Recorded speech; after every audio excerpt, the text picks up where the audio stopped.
So everyone loves sanctions. They seem like a relatively painless way to punish people who deserve to be punished. Vladimir Putin, for example, a lot of people were very upset about the invasion of Ukraine, understandably. So why not sanction Putin? But there are two questions that you should have to answer before you move forward with a policy like that. The first is, do the sanctions punish the people they're intended to punish? And the second is, are there unintended consequences that we should be thinking about? Good intentions are not enough. You have to care about the effects of your policies. That's how adults make decisions. Are these adult decisions that are helping us and hurting Putin? Clint Ehrlich is a Russian policy analyst. He joins us tonight to assess those questions. Clint, thanks so much for coming on. So to the first, are these sanctions hurting Vladimir Putin? That's the point. Are they working? No, the sanctions are helping Vladimir Putin. His approval rating has actually gone up in Russia 10 points, from 61% to 71% now. And so even though the sanctions may be hurting Russia, they're consolidating Putin's power within the country and making him a more robust enemy of the United States. Well, but wait, that's kind of the last thing we want to do, isn't it? And by the way, I just want to assume, for the purpose of this conversation, good intentions on the part of people who back sanctions. I think most people who are for sanctions think that they work. But you're saying they're having the opposite effect. I know individuals on the ground in Russia who are frankly anti-Putin and pro-Western before this happened, and they've been impacted by these sanctions so much that they're now really turning against the West. Your viewers may not realize this, Tucker, but international calls into Russia are being blocked today. When Russians try to call home, they get a message telling them to go expletive themselves. And so these are cruel measures that are making the Russians turn against us in a really significant way. They're angry. They're angry at us about the way that they're being treated. Russians who don't support the invasion of Ukraine, who don't support Putin, I think it's an interesting point. Are there counterproductive effects of sanctions that might hurt the United States? I think that's probably something we should think about. Are there any that come to mind?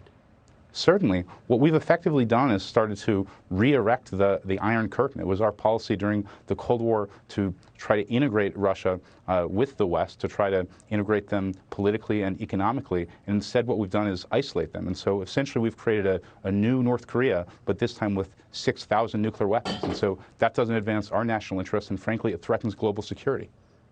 So if you're kicking Russia out of the global financial system, so that's an idea that has actually been affected. We've done that.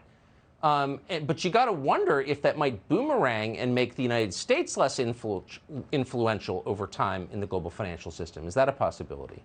It's already happening. Today, any state has to consider the risk that if it holds dollars as a reserve currency for its central bank, that those assets or other fiat assets that are under the control of the West could be frozen. And so Russia and China have an incentive to create essentially a parallel economy separate from ours so that they won't be under our control. It frankly undermines our influence very directly.